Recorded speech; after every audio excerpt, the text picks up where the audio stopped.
Página 19 romano. Crítica de la razón pura, Kant, 1781. Editorial Porrúa. Continuación del análisis introductorio. Parte primera. El criticismo de Kant. 1.2.4. Cuarto periodo, 1781-1804. La sistematización del criticismo. El método trascendental. La crítica de la razón pura es la primera de las grandes obras sistemáticas. Aparece en 1781.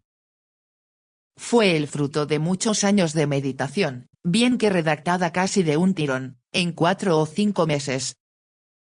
3 objetivos se propone la crítica de la razón pura. 1. ¿En qué reside la validez del conocimiento científico, matemática, física? 2. ¿Cuáles son los límites de dicho saber, y, por tanto, por qué no es posible la metafísica tradicional como ciencia? 3. ¿Cómo es posible el verdadero conocimiento filosófico? El conocimiento no consiste en un proceso deductivo que parte de ideas innatas, como enseña el racionalismo, ni en una reproducción de la experiencia, como lo declara el empirismo. El conocer es un acto gracias al cual una materia por conocer es conformada por ciertas leyes lógicas a priori de que echa mano la conciencia cognoscente en el referido acto. Dichas leyes son de 2 especies: 1. Formas de intuición, a saber, el tiempo y el espacio. 2. Categorías del entendimiento, sustancia-accidente, causa-efecto, etc. Un saber independiente de estas leyes, no es posible, no puede conocerse de manera científica una cosa en sí, vale decir, más allá de estas leyes, como quiere la metafísica tradicional en su intento de discernir la esencia de Dios, alma y unidad del mundo, solo pensando. Sin embargo, el hombre no es solo un ser pensante, como creyó Descartes, es, además, voluntad y sentimiento, y por estas vías completa su esencia personal, salvando su fe, cumpliendo sus deberes con los demás hombres y recreándose en el arte. La crítica de la razón pura no fue comprendida ni aceptada por muchos. Era explicable. Se trataba nada menos que de una nueva filosofía, en viva ruptura con las doctrinas dominantes. De fijo, ante tales circunstancias, Kant dio a la estampa los prolegómenos de toda metafísica futura que quiera presentarse como ciencia, 1783. La obra es una exposición más breve y didáctica de la propia doctrina de la crítica. En 1785 aparece la fundamentación de la metafísica de las costumbres y, en 1787, la crítica de la razón práctica. En estos libros Kant logra una nueva fundamentación crítico-trascendental de la ética. Así como la crítica de la razón pura parte del hecho, factum, de la ciencia constituida, la crítica de la razón práctica parte del hecho real de la moralidad del hombre. Su problema reside en averiguar qué sea la conducta humana, cuál el principio efectivo de su valoración. Kant no pretende encontrar una nueva moral, suya es la preocupación teorética de descubrir el principio conforme al cual se pueda explicar cualquier hecho moral de la vida. Un tal principio lo llama en su terminología imperativo categórico. Cuando el hombre obra de tal manera que la máxima de su acción pueda valer como máxima de universal observancia, realiza un acto bueno. Nada hay en el mundo absolutamente bueno fuera de una buena voluntad. Ética de intención, no de resultado. En la ética como en la teoría del conocimiento, Kant aplica con rigor el método trascendental, que ve de hallar los principios conforme a los cuales se realiza ya el conocimiento, ya la moral, ya la experiencia artística. Por la circunstancia de ser dichos principios los que dan forma a una materia, produciendo de tal manera una experiencia, se trata de principios a priori, no anteriores a la experiencia, como decía el racionalismo, sino solo independientes de ella. La filosofía trascendental descubre justamente estos principios a priori de la experiencia en la propia experiencia. Dicho en otra forma, los principios a priori son inmanentes a la experiencia, trascendentales, no trascendentes de ella, vale decir, que traspasaran los límites de la experiencia posible. La fundamentación de la filosofía del arte queda formulada en la Crítica del Juicio, editada en 1790. Más antiguo que la ciencia, tan viejo como la moralidad, es el arte.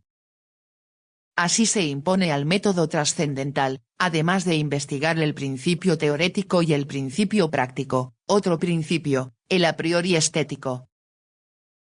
Bien que belleza y bondad son modalidades a priori de la conciencia, la primera place sirviéndose de imágenes, mientras que la segunda exige por deber. Por otro lado, aunque ni lo bello ni lo agradable se dan en conceptos, el valor estético es universal y necesario el otro, subjetivo y fortuito. Empero, semejante carácter a priori, universalidad y necesidad, difiere de la conceptuabilidad teorética. El arte produce imágenes, no conceptos. En fin, la belleza se distingue de lo bueno y agradable en que place desinteresadamente.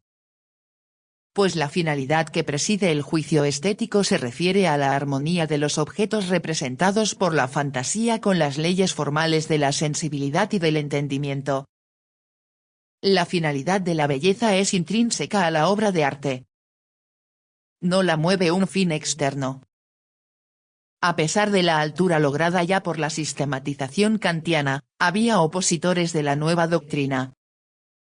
Uno de estos, Juan Augusto Everard, atacó en su Philosophisches Magazine las conclusiones de la crítica de la razón pura. Kant dio respuesta a ellas en su opúsculo, 1790, sobre un descubrimiento según el cual toda nueva crítica de la razón pura resulta superflua frente a otra anterior. Allí dice, lo menos que puede decirse es que Everard, como otros muchos, no me han entendido. La cuarta obra fundamental de Kant, es la religión dentro de los límites de la mera razón, 1793. En esta obra el filósofo ofrece en panorama su vasta investigación, la reflexión crítica que lo lleva a discernir los límites y, al propio tiempo, las posibilidades del hombre en su vida cultural.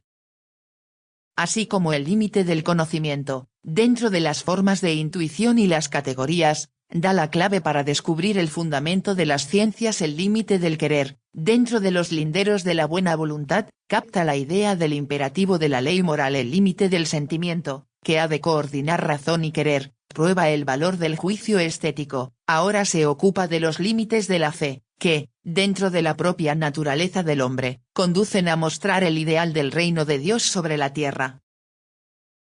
La religión, según Kant, es el reconocimiento de todos nuestros deberes como preceptos divinos. Se define como religión revelada, cuando muestra los mandamientos divinos, para que se sepa cuál es el deber. Se define como religión natural, cuando enseña un deber para que, partiendo de aquí, se deduzca un precepto divino. La Iglesia es una sociedad moral que tiene por fin el cumplimiento y la representación más perfecta de los preceptos morales, la congregación de todos aquellos que unen sus esfuerzos para combatir el mal y para propagar la moralidad.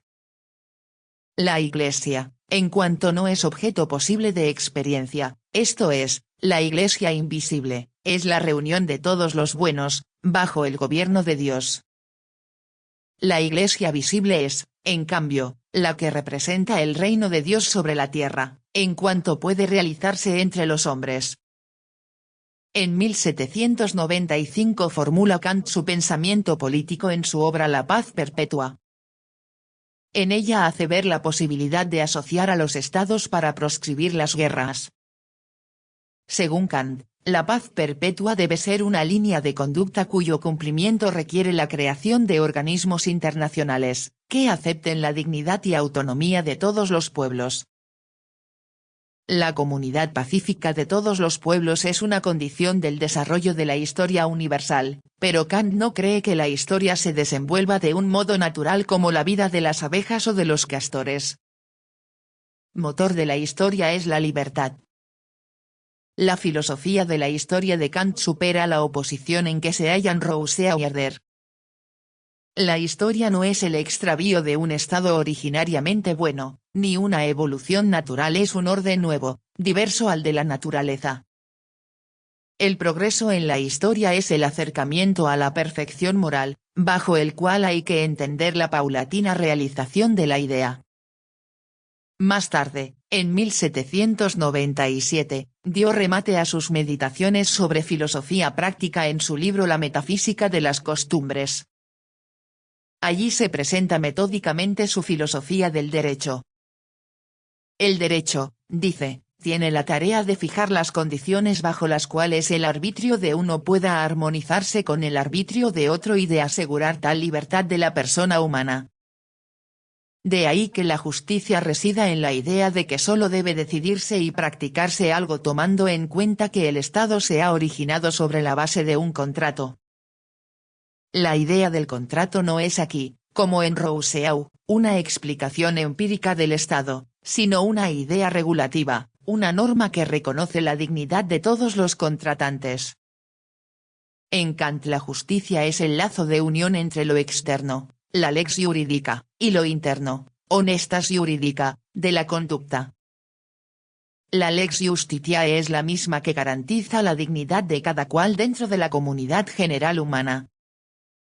La obra de Kant hacia las postrimerías del siglo XVIII, contenía ya pensamientos suficientes para abordar una teoría filosófica del hombre. Así lo realiza en su Antropología desde el punto de vista pragmático de 1798. En torno del hombre se puede hacer una doble pregunta: a. Lo que es o ha sido como ser de la naturaleza y de la historia; b. Lo que él hace o debe hacer de sí mismo, ello es, del sentido y finalidad de su existencia. Solo la segunda cuestión compete a la antropología filosófica. La antropología, pues, es una consideración del hombre, pero una consideración que toca al hombre como creador y responsable de su propia existencia. Un saber así del hombre es la clave misma de la filosofía. Esta, dice Kant, en su significación mundana tiene que ver con tres órdenes de cuestiones: 1. ¿Qué puedo saber? 2. ¿Qué debo hacer? 3. ¿Qué puedo esperar? 4. ¿Qué es el hombre? A estas cuestiones responden, respectivamente, la metafísica, la moral, la religión y la antropología. Y, agrega Kant estas palabras decisivas, pero en el fondo se podría poner todo esto en la cuenta de la antropología, porque las tres primeras cuestiones se refieren a la última. La triple cuestión aparece ya formulada en la Crítica de la razón pura. 2. Teoría trascendental de los métodos. También en 1798 salió a luz la obra El conflicto de las facultades. El libro es de suyo importante, ventila el tema de las relaciones entre sí de los diversos ramos del saber académico en términos de facultades universitarias, y de éstas con el Estado. Habla de facultades superiores, de teología, medicina y derecho, y de una facultad menor, la de filosofía. De todas ellas esta última es la que ha de conducir sus labores bajo irrestricta independencia intelectual, la verdad por la verdad misma. Las otras actúan dentro de ciertos límites, al teólogo se le prescribe como pauta la Biblia, al jurista, el derecho positivo, y al médico, las ordenanzas médicas. La obra a que dedicó Kant lo mejor de sus esfuerzos en los últimos años, y que no publicó en vida, lleva el título de Paso de los principios metafísicos de la ciencia de la naturaleza a la física. Por desventura, no pudo dar término a ella, la cual, según sus planes, ofrecería un sistema de la filosofía pura en su concatenación. La obra era tanto más oportuna, cuanto más polémicas y malentendidos seguía ocasionando la filosofía crítica. Un ejemplo, entre otros, señala la Aclaración, 1799, publicada por Kant, y en la cual considera a la doctrina de la ciencia, de Fichte, como un sistema absolutamente insostenible. Página 23 romano.